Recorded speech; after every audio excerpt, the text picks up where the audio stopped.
एक ओंकार सतनाम करता पुरख निरपौन निर्वैर अकाल मूरत अजूनी सैभ भंग गुरप्रसाद जप आज सच जुगाद सच है भी सच नानक होसी भी सच। वाहिगुरु जी का खालसा वाहिगुरु जी की फतेह। Dear students, in this video I am going to cover the question of challenges to political parties. So political parties के ऊपर क्या challenges होते हैं? सबसे पहले है lack of internal democracy.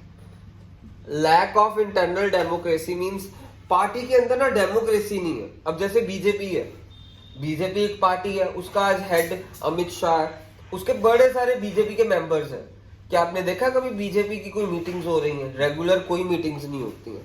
जैसे अब आर्टिकल 370 स्क्रैप करना था, अब आर्टिकल 370 स्क्रैप करना था, ये अमित शाह और मोदी की बस वीटो पावर यूज हो गई। उन्होंने अपने बाकी मेंबर्स से, अपनी पार्टी के बाकी मेंबर्स के थोड़ा सलाह ली, कोई सलाह नहीं ली है। मींस इंटरनल डेमोक्रेसी नहीं है। पार्टी के नाम के ऊपर बड़े सारे डिसीजंस मेन लीडर ही ले लेते हैं। इन जो सी पॉलिटिकल पार्टीज है उनके अंदर डेमोक्रेसी नहीं है, लैक ऑफ इंटरनल अंदरूनी डेमोक्रेसी नहीं है।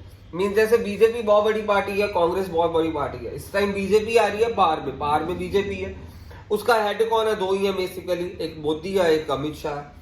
अब आर्टिकल 370 स्क्रैप करना था, इन्होंने कोई मीटिंग नहीं बिठाई अपनी पार्टी मेंबर्स की, बस पार्टी के नाम पे डिसीजन ले लिया। होना क्या चाहिए? कोई भी डिसीजन लो, किसी की सलाह लो।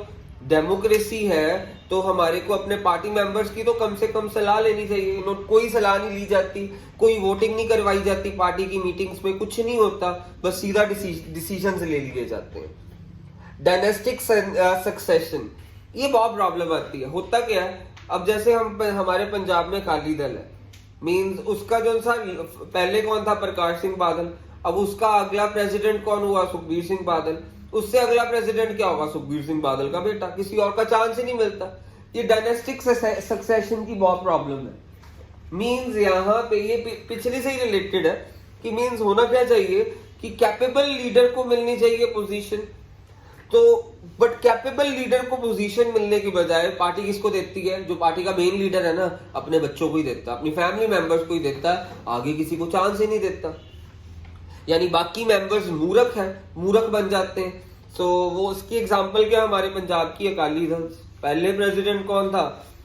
प्रकाश सिंह बादल, जो सा अब सुखबीर सिंह बादल है, उसके बाद उसका बेटा बनेगा। लोगों का विश्वास ही उठा जा रहा है उस पार्टी से। अब मीनिंगफुल चॉइसेस, अब कभी कभी तो पार्टीज के पास चॉइसेस ही नहीं होती वोटर्स को खुश करने के लिए। जैसे पंजाब में रिसेंट इलेक्शंस हुई थी, जो सी ये विधानसभा वाली इलेक्शन, उसमें आम आदमी पार्टी जीत सकती थी, बट उसने लोगों को बताया ही नहीं वो चीफ मिनिस्टर फेस किसको रखने वाली है। लोगों ने फिर उसको वोट ही नहीं डाली। अब कांग्रेस के पास जब देखो, अब जो से रिसेंटली जब नरेंद्र मोदी जीता, कांग्रेस के पास कौन सी चॉइस थी? एक उनका पप्पू राहुल गांधी था, और तो कोई भी नहीं था। सो उनके पास चॉइसेस ही नहीं है। मींस पॉलिटिकल पार्टीज के पास चॉइस, अब तो बीजेपी के पास चलो स्ट्रॉन्ग चॉइस आ गई है, नरेंद्र मोदी। पर नरेंद्र मोदी हट गया तो उसके पास कोई और चॉइस ही नहीं बचेगी। सो ऐसे ही कांग्रेस के पास कोई चॉइस ही नहीं बची है। क्या चॉइस? सिर्फ राहुल गांधी। वो कोई चॉइस लोगों को पसंद ही नहीं आ रही है। सो पार्टीज के पास मीनिंगफुल चॉइसेस नहीं है जो वोटर्स को अपनी तरफ खींच सके, क्योंकि पार्टीज पढ़े लिखे कैपेबल लोगों को मौका नहीं दे रही है कि वो आगे आके लीडरशिप को संभालें। मीनिंगफुल चॉइसेस नहीं दे रही है वोटर्स को। Growing role of money and muscle power, आप देखते हैं इलेक्शंस को जीतने के लिए कभी ईवीएम मशीन्स हैक हो जाती हैं इंडिया में, कभी पैसे के बदले वोटें खरीद ली जाती हैं, शराबें बांटी जाती हैं, ये चल रहा है। से growing role of muscle power. और पेपर में क्या लिखेंगे? Lack of meaningful choices, lack of internal democracy, lack of meaningful choices, और क्या लिखेंगे? Problem of dynastic succession. So यहाँ पे लैक ऑफ मीनिंगफुल, अकेला मीनिंगफुल चॉइसेस लिखेंगे तो गलत हो जाएगा, तो एडवांटेज बन जाएगा। आपको ये लिखना है लैक ऑफ मीनिंगफुल चॉइसेस।